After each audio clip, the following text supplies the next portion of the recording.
Alright, so our third placer that will receive 500 pesos cash and of course, trophy.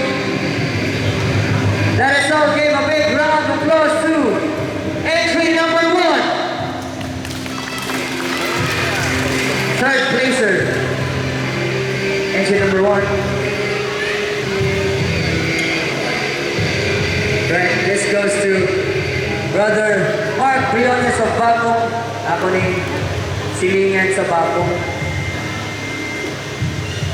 Apil ko rin, isa ha. Hindi kong sagot mo, kailangan na rin.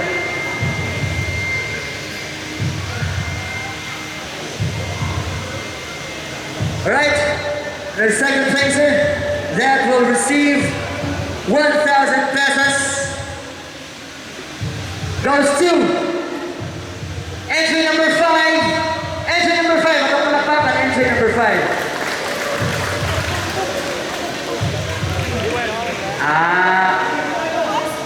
Entry number 5.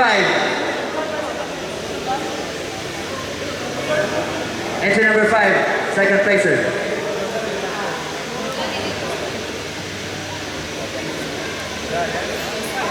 Okay, dali na focus na aspect.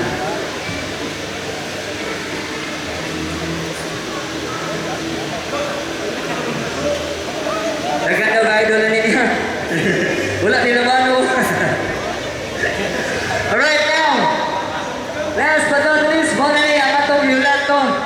He will receive or she will receive 1,500 cash and a trophy and a certificate. Our champion for the pre-made category goes to entry number 6, all the way from Cebu City. It's the motherfucking stubborn.